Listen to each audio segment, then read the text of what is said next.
Aquí en Proverbios capítulo 22 dice: riquezas, honra y vida son la remuneración de la humildad y del temor al Señor. Riquezas, honra y vida. Esos son los tres, tal vez los tres objetivos de cualquier persona. Secularmente hablando, yo supongo que cualquier persona quiere riquezas, quiere honra y quiere vida, ¿no es cierto? Aquí en 3 Juan, capítulo 2,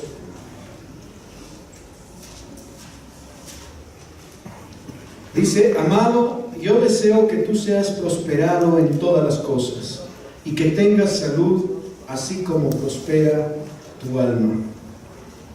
Y en Juan, capítulo 16,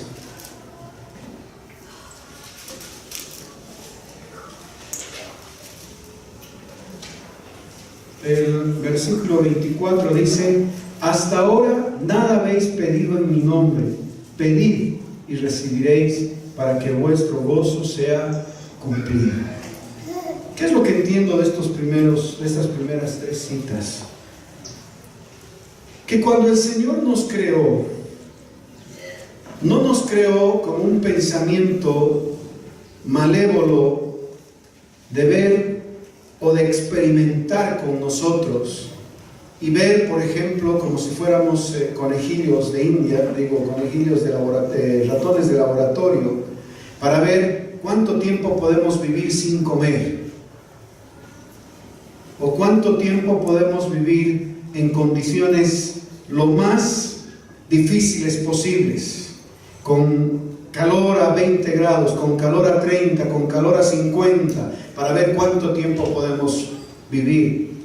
Cuando Dios pensó en nosotros, que dice que nosotros ya estábamos en Él antes, inclusive de estar en el vientre, estábamos en Él. Él estaba soñando con algo que estaba amando, con algo que Él estaba anhelando, con hijos queridos, con la manifestación de hijos amados, alguien a quien poder bendecir, alguien a quien poder dar, alguien a quien poder aumentar, enriquecer, sanar. Cuando Dios pensó en nosotros, no pensó en qué tipo de enfermedades nos iba a dar, o qué tipo de quebranto, o qué tipo de debilidad, con qué tipo de debilidad iba a afectar nuestras vidas, o con qué tipo de necesidad o pobreza iba a afectar nuestras vidas. Cuando Él pensó en nosotros, así como dice la palabra, pensó en toda bendición y en todo favor y en todo bien sobre nuestras vidas. Porque Él es un Padre amoroso. Porque Él no es un jefe en nuestras vidas. Él es un Padre amoroso. La misma Biblia dice: si ustedes, siendo malos, saben dar buenas dádivas a sus hijos, ¿cuánto más no dará el Señor a ustedes el Espíritu Santo?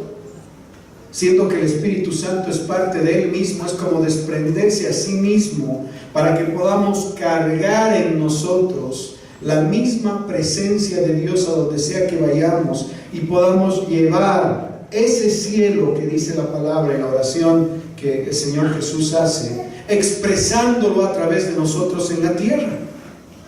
¿Cuánto más? Dice: no les daré el Espíritu Santo para que puedan cargar con ustedes el peso de mi gloria, la bendición y mi favor sobre mi vida. Entonces, hay algo que parece que de algún modo hemos confundido en nuestra vida cristiana, así como decía Edson, el Cristo pobre, y hemos cargado la idea de que a veces la necesidad o la escasez o el dolor son un legado en nuestras vidas. Puede ser que en algún momento, como decía el apóstol, sé vivir en abundancia y sé vivir en escasez. Todo lo puedo en Cristo que me fortalece. Es la promesa, ¿no? Pero yo creo que son cosas transitorias. Son cosas que aparentemente han pasado, tal vez porque has tomado una mala decisión, o tal vez simplemente porque estás sufriendo persecución por causa del Evangelio. El mismo Señor decía: si al Maestro han perseguido a ustedes, ¿cuánto más? Pero si no es por persecución por causa del Evangelio, tal vez algo estás haciendo mal, tal vez algo no está en orden en tu vida. Entonces está viniendo algo pesado sobre ti que necesita ser liberado. Lo primero que debemos saber entonces es que cuando Dios pensó en nosotros, pensó en completa bendición, pensó en completa salud, pensó en completa prosperidad. Quiero hacer un paréntesis. Ahorita me acabo de acordar. Como estamos orando de 9 a 10, el tiempo de adoración lo estamos empezando a las 10 en punto de la mañana. Entonces, normalmente hacemos un tiempo de adoración de unos 40, 45 minutos y de ahí entramos y algunos anuncios y la palabra. Quiero animarlos a que sean parte de ese tiempo de adoración. ¿Saben? La vida es tan ajetreada a veces, y si no hacen un esfuerzo para estar aquí cuando estamos adorando como cuerpo, posiblemente en la semana no van a tener ese tiempo. Entonces vengan, participemos del cuerpo, de la vida de Dios fluyendo a través del cuerpo. Es una bendición. Dios lo preparó así. De hecho, en Hechos 2 dice que la iglesia del Señor todos los días estaba por las casas y por el templo adorando, bendiciendo al Señor. Entonces, inclusive estamos desde más temprano. Ya Rodrigo está desde las 8, 7 y media aquí, 8 y media ya estamos dando vueltas, estamos probando canciones, qué sé yo, y 9 empezamos a orar y a las 10 en punto empieza nuestra reunión de adoración. Entonces, por favor, no se pierdan ese tiempo de adoración en sus vidas. Ok, ahora sí, cierre paréntesis, vamos a 1 Corintios capítulo 11. Entendiendo entonces que el Señor no nos llamó a vivir en escasez, en necesidad, en enfermedad y en falta, lo que necesitamos saber es cómo o cuál es la fórmula o cuál es el método de Dios para que podamos vivir en esa bendición. Y el método de Dios para poder vivir en esa bendición lo vamos a leer aquí en 1 Corintios capítulo 11.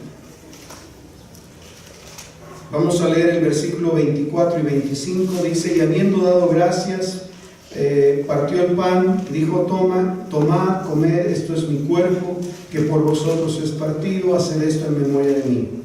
Asimismo tomó también la copa, después de haber cenado, diciendo: esta copa es el nuevo pacto en mi sangre, haced esto todas las veces que la bebiereis en memoria de mí. Hizo una provisión de un ministerio. Un ministerio es un servicio, un tiempo de comunión, de compartir el pan y la sangre del Señor.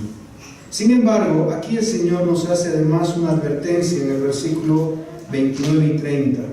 Dice: pero el que come y bebe indignamente, sin discernir el cuerpo del Señor, juicio come y bebe para sí. Por lo cual hay muchos enfermos y debilitados entre vosotros, y muchos duermen.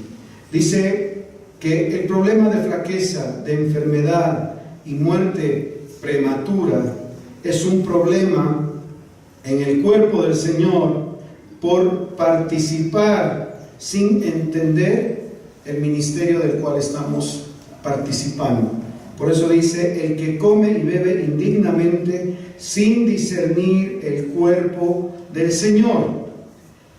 O sea, no es que la persona sea indigna, sino se está refiriendo a que estás comiendo indignamente o no estás discerniendo el cuerpo del Señor. ¿Por qué no indignamente? Porque nosotros, al reconocer al Señor en nuestras vidas, dice que la sangre del Señor nos ha limpiado de todo pecado. Toda indignidad Él se la ha llevado.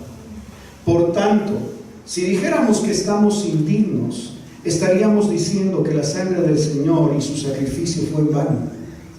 ¿Se dan cuenta? Si dijéramos que estamos indignos, estaríamos diciendo que la sangre del Señor no ha alcanzado o no alcanza nuestras vidas. Entonces estaríamos diciendo: no somos salvos. porque el pecado y la indignidad y la suciedad, la mugre en la vida de las personas era hasta antes de Cristo. En Cristo hemos sido lavados y cubiertos por su gracia y por su favor.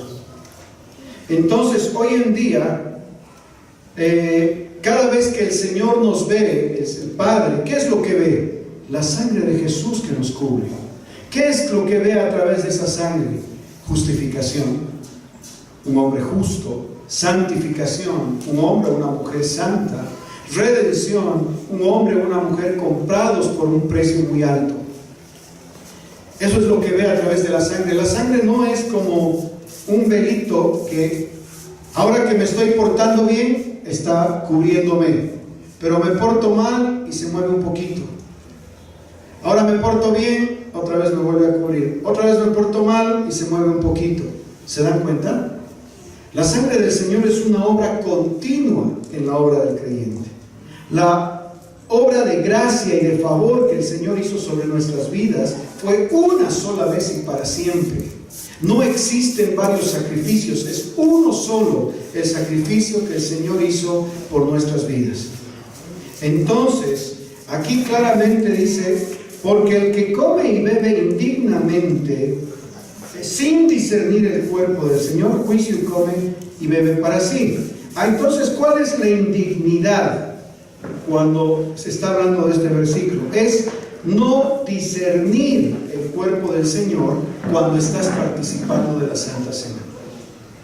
Si tienes cuentas que arreglar con el Señor porque hiciste algo incorrecto, porque no obraste de acuerdo a la verdad, porque hubo injusticia en el hecho en el que caminaste o andaste, lo que tienes que hacer es, como dice en el mismo Juan, simplemente decir: Señor, te doy gracias porque tu sangre me ha limpiado. Dame un corazón correcto para moverme en esta área. Me he equivocado. Posiblemente necesitas restituir, porque si has ofendido a alguien, posiblemente tengas que ir donde ese alguien y decirle perdón por lo que he hecho o por lo que te he dicho. Pero eso no ha quitado que la sangre del Señor te ha limpiado y te ha lavado. ¿Se dan cuenta? Eso no ha quitado el sacrificio de Jesús en la cruz. Porque si así fuera, ofendiste a alguien, entonces pierdes el favor y la sangre y la gracia sobre tu vida, necesitarías otro sacrificio. Y no hay otro sacrificio. Hubo uno solo, y ese fue el que Jesús realizó en la cruz. Entonces, lo que necesitamos entender para no entrar indignamente a participar del cuerpo y de la sangre del Señor es discernir el cuerpo. Porque aquí no dice disciernan la sangre, dice sin discernir el cuerpo del Señor. Entonces, aparentemente, sí podemos discernir la sangre. Entendemos que hemos sido lavados. Entendemos que esa sangre al lavarnos nos ha justificado, nos ha santificado, nos ha comprado. Entendemos el valor de la sangre. Pero dice sin discernir el cuerpo. ¿Qué hizo el cuerpo de Jesús por nosotros? Esa es una buena pregunta. Porque normalmente no relacionamos el cuerpo, o sea, claro, relacionamos el cuerpo a la sangre, pero necesitamos saber qué hizo el cuerpo de Jesús por nosotros. Dice que el cuerpo de Jesús fue partido. ¿Para qué fue partido? Para que nosotros seamos como unidos nuevamente. Porque el pecado nos ha desordenado, nos ha dividido, nos ha partido. El alma lo ha puesto por un lugar, el espíritu lo ha puesto por otro, el cuerpo lo ha puesto por otro. Estamos en un desorden completo, lejos de Dios, lejos de la gracia y la salvación del Señor. Pero el Señor escoge ser partido en su cuerpo. ¿Para qué? Para que nosotros seamos o podamos encontrar una unidad perfecta en la que vivíamos antes del pecado. Y ese orden divino que trae unidad a nuestro cuerpo nace de reordenarnos en espíritu, alma y cuerpo. El espíritu en comunión con el Espíritu de Dios. El alma sujeta al Espíritu de Dios y el cuerpo siendo una expresión de ambos. Del Espíritu, porque Dios puede más revelar su gloria a través de nuestros cuerpos, haciéndolos brillantes, haciéndolos sanos, haciéndolos libres. Y también el alma puede manifestar la gloria y la presencia de Dios a través de la alegría, del gozo, de la sonrisa, de la compasión por otros. Entonces, Dios, al ser partido el cuerpo, lo que trae para nosotros es un orden divino, es un ser unidos nuevamente al orden perfecto con el que Dios nos había comprado. Eso es algo que hace el cuerpo. ¿Qué también hace el cuerpo del Señor? Dice la palabra en Isaías 53:4, si quieren podemos ir, siempre vale la pena.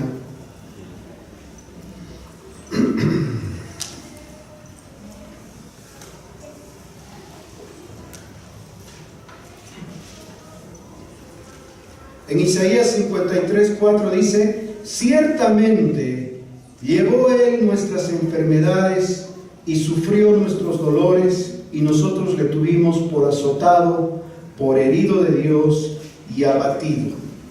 ¿Qué se azota y qué se hiere? El cuerpo, ¿no es cierto?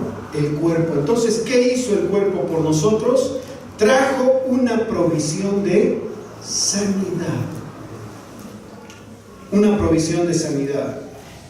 Por sus heridas, por sus llagas, fuimos nosotros curados. Él escogió llevar el dolor, Él escogió llevar el sufrimiento, escogió llevar la enfermedad a través de los azotes y las heridas y el ser abatido o ser su cuerpo desollado, partido, herido.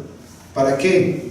Para que nosotros podamos vivir en una salud completa. ¿Cuál es la mayor bendición que tiene el hombre? Posiblemente vivir en salud. Porque, ¿qué pasa si tienes mucho dinero, pero no tienes salud? ¿De qué sirve tener mucho dinero y no tienes salud? No sirve de nada. Ahí en realidad viene el compungirse de corazón, y ahí viene el hacer una meditación profunda hacia adentro. ¿Lo han escuchado? ¿Han escuchado el mensaje de Steve Jobs? El hombre tenía el dinero que quería, podía hacerse atender en el lugar del mundo que quería, pero tenía una enfermedad que no lo estaba dejando y cada vez estaba exigiendo más de su cuerpo. Al final él, cuando da su último mensaje, dice: vivan, disfruten sus vidas. Claro, porque él entendió que tener dinero no le daba la posibilidad de tener más vida, ni más salud.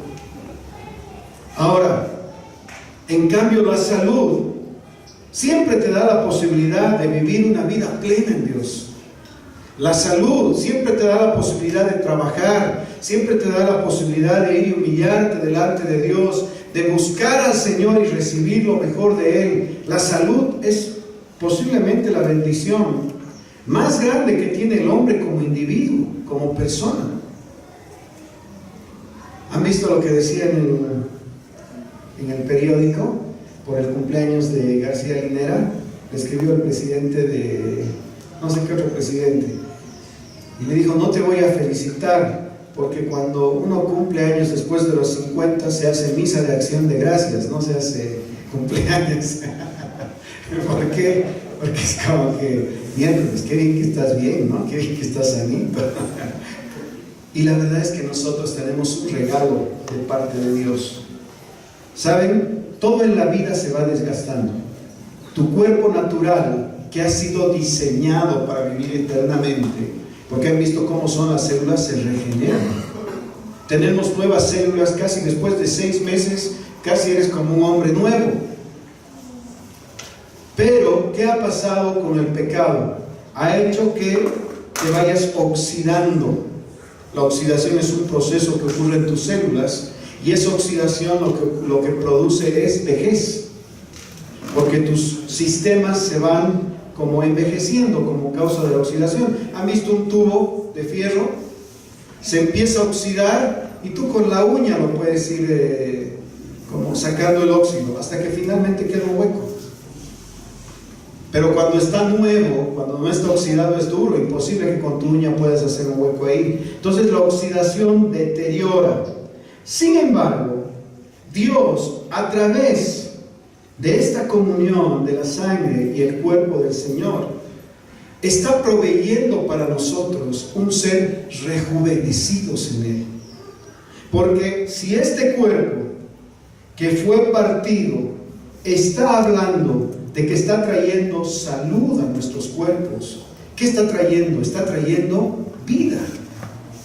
Y si eso nos está alimentando con la vida, entonces este es un cuerpo que está rejuveneciendo nuestras vidas, nos está dando vitalidad. ¿Saben? Yo siempre le digo al Señor, Señor, cuando me toque irme, que por supuesto todos queremos irnos siendo ancianos, siendo mayores, yo le digo, quiero irme vital, quiero irme siendo un abuelito sano, que no tiene que molestar a los hijos para que vengan como a atenderlo, porque no puede valerse por sí mismo. Yo le digo, Señor, tú le has dado vitalidad a grandes hombres en la historia y una vitalidad sobrenatural. Entonces, quiero esa vitalidad, quiero esa salud. ¿Por qué? Porque creo en la cruz, porque creo en el cuerpo que fue partido para que yo pueda vivir esa bendición y ese favor. Que el día que yo me tenga que ir sea el día en que yo puedo bendecir a mis hijos y a mis nietos, acostar mi cabeza y saber que me estoy yendo porque el Señor me llamó. Y yo sé porque yo conozco a mi Dios. ¿Se dan cuenta? ¿Se dan cuenta de la diferencia? Miren cómo hay viejitos que mueren, yo digo, indignamente. ¿Quién quisiera que le cambien pañales a la edad que tienen? Yo creo que esa no es dignidad. ¿Por qué? Porque algo que es tan privado tuyo y que ahora alguien te tiene que limpiar, alguien te tiene que poner un elemento extra para que puedas vivir o para que no te ensucies, alguien que te tiene que bañar. No, yo digo, no está bien, algo está mal ahí. Entonces le digo, Señor, yo quiero vivir en esta bendición porque yo tengo tu cuerpo que fue partido y que es salud para mi cuerpo. Tengo tu sangre que habla de tu favor, tu gracia, tu fortaleza en mi vida. ¿Por qué voy a vivir algo diferente? Quiero vivir en la bendición que trae tu sangre y tu cuerpo a mi vida. Y eso podemos pedirle al Señor. Eso podemos pedirle al Señor. Para que nunca seamos un estorbo para la vida de nuestros hijos, sino para que siempre seamos una bendición. Y otra cosa que le digo al Señor es, Señor, siendo que tengo tanta provisión, porque tu sangre ha tocado todas las áreas de mi vida, nunca quisiera tener que estar pidiendo a mis hijos. En cambio, yo ser la persona que les está dando y los está bendiciendo. Así sean grandes, si necesitan algo, decir, hijo, aquí tienes, empezar tu negocio. Hijo, me ha parecido interesante poder bendecir tu familia. He comprado un departamentito donde puedan ir a vivir. ¿Se dan cuenta? ¿Será que Dios puede hacer eso? ¿O estoy hablando tonteras? Es que ¿saben qué? Vivimos con el concepto del mundo. ¿Cuál es el concepto del mundo? El concepto del mundo es vivir con mucha necesidad, vivir con muy poco, porque bueno, ya no necesitas tanto, ya eres tan viejito. Vivir con enfermedad, vivir con nuestros hijos alrededor para que nos puedan ayudar a levantarnos, a ir al baño, a poder cambiarnos y limpiarnos. Así es como vive una sociedad que vive bajo la maldición, porque es una sociedad que se ha apartado del favor de Dios. ¿Cómo alguien que participa del cuerpo del Señor, que claramente dice la palabra, el cuerpo es provisión de salud para nuestras vidas, puede vivir en esa condición? ¿Cómo alguien que participa de la sangre, una sangre que brotó de las sienes de nuestro Señor Jesús, llevándose toda maldición sobre nuestra economía, puede vivir en una pobreza tal que no pueda ser de bendición para la vida de sus hijos? No, no es nuestra herencia. No es lo que nosotros vamos a hacer. Y te animo a que empieces a creer eso ahora. Porque si Dios tiene que prosperarte, te tiene que prosperar ahora, para que seas bendición a tus hijos el día de mañana. Para que seas tú el que da herencia, no solo a los hijos, sino hasta a los nietos. ¿Por qué? Porque fuiste bendecido. Así fueron los patriarcas. Abraham, ¿ustedes creen que quiénes disfrutaron de su herencia? Él era un hombre con muchos recursos en su época, un hombre temeroso de Dios, un hombre que recibía visiones del Altísimo en su vida. Cuando él murió, sus hijos ¿cómo quedaron? Con muchos bienes, con muchas propiedades, con mucha herencia espiritual, porque conocieron a un hombre que adoraba y alababa a un Dios que todavía no lo conocían como nosotros podemos conocerlo, por el Espíritu Santo en nosotros. Hay un proverbio que dice: la casa es herencia de los padres, y la mujer virtuosa es herencia de Jehová. Ojo a los hombres, la mujer que tienes a tu lado es herencia del Señor. Si quieres valorar lo que Dios te ha dado, tienes que amar a la persona que tienes a tu lado. Así estás honrando al Dios que te entregó a esa preciosa dama a tu lado. Eso dice la palabra. Pero dice que la casa es herencia ¿de quién? De los padres. Está el proverbio, busquen, no me acuerdo ahora, pero me lo sé de memoria. Yo le decía: Señor, si la casa es herencia de los padres, y si yo tengo 3 hijos, mi análisis, por lo menos me tienes que dar 3 casas más, porque en una yo tengo que vivir con mi esposa, y en las otras 3 yo tengo que ser de bendición para mis hijos, porque aquí está la promesa. Tomo esa promesa para mi vida. Las promesas son para los hijos. Nosotros somos los hijos. ¿Cómo lo va a hacer el Señor si ni yo tengo casa? Problema del Señor. Pero lo que tienes que hacer es empezar a creer lo que dice este documento. Porque a este documento que es la palabra de Dios, el Señor amarró sus manos. Y nosotros las liberamos cuando recibimos una palabra, creemos la palabra y podemos traerla para que sea evidente alrededor de nosotros. Y eso a través de la fe. Entonces, si todavía no tienes una casa tú, no sé quién tiene una, búsquenmelo por favor, ese proverbio 19:14. Vamos a Proverbios 19:14, para que no digan: el pastor se está inventando. 19:14 dice: miren, la casa y las riquezas son herencia de los padres, mas de Jehová la mujer prudente. ¿Cómo nos escapamos de ese versículo? 2 cosas que son herencia de los padres: la casa y las riquezas. O sea que a tu hijo deberías enviarlo con una casa y con dinero. O en ese tiempo eran vacas, eran ovejas. Bueno, si tú eres criador de vacas y ovejas, está bien que los envíes. Si es ganadero, que bienvenido sea un ganadero, porque recibimos a todos. Entonces, pero si son riquezas ahora, ¿qué son riquezas? Un buen negocio. ¿Se dan cuenta? Agárrense de esta promesa. ¿Yo qué le he dicho al Señor? Señor, aquí tu palabra dice que la casa y las riquezas son herencia de los padres. Yo tengo una responsabilidad con mis hijos. Yo te pido que esta palabra se cumpla en mi vida. Eso no lo estoy orando recién. Lo estoy orando hace mucho tiempo. ¿Y saben qué? Ya he empezado a ver la respuesta de Dios en mi vida. Ya he empezado a ver todo lo que Dios ha ido incrementando y aumentando durante estos 10 o 15 años de estar trabajando. Bueno, con el negocio de la familia, ¿no? Dios ha aumentado, no era lo que teníamos, pero Dios lo ha incrementado, Dios lo ha bendecido, Dios lo ha aumentado. Pero había una palabra, yo le he dicho: Señor, no quiero enviar a mis hijos fuera de esta promesa. ¿Por qué?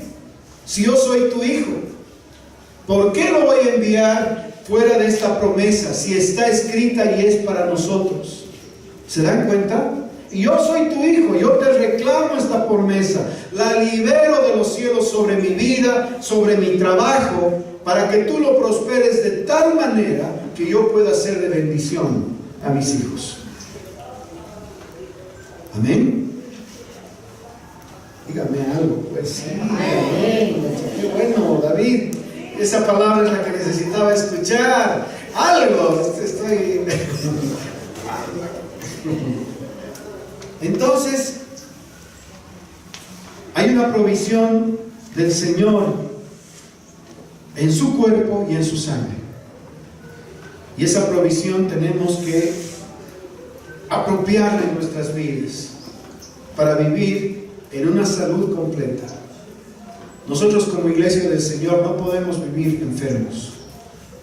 Tenemos que vivir en salud. Ese es el testimonio del Dios al que servimos. Sí, hermanos, sí. Sí, es que yo soy bien enfermizo. Eras. ¿Por qué? Porque dice que el cuerpo del Señor, que fue partido, fue para que tú puedas andar en una salud sobrenatural. Sí, ando agotado, me duelen los músculos. Yo estaba luchando con eso. Yo decía: miércoles, estoy tan cansado. Ya ahora hay reunión, ¿qué hago? Un ratito me echaré. No, he dicho, necesito una promesa. Y he conseguido una. Dice que el Señor nos da fuerzas como las del búfalo y unge nuestras vidas con aceite fresco. Echado. Dije: no, 15 minutos, si no, no voy a poder. Ese momento le decía: Señor, tú me das fuerzas como las del búfalo. Yo reclamo esa palabra sobre mi vida. No crean que mis músculos no querían saber de la promesa. Lo que querían era solo echarse. ¿Saben qué? He repetido una vez, he repetido otra vez, la he creído, la he confesado sobre mi cuerpo. Ese día nada, al día siguiente otra vez, al día siguiente otra vez. Finalmente un día, no me he dado cuenta, pero ya no estaba echado, estaba haciendo no sé qué cosa. Y dije: esta es mi hora de echarme. Y me siento fuerte. Miércoles, he dicho: Señor, otra vez he empezado a declarar la palabra, porque la palabra tiene poder.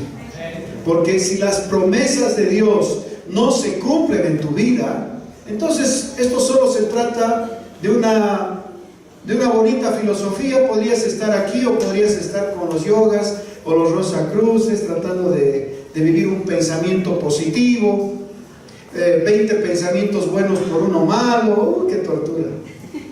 Yo prefiero descansar en las promesas del Señor. Hermano, que empiecen a funcionar en tu cuerpo, porque si no te sirven a ti, no les van a servir a otros el evangelio que tú predicas.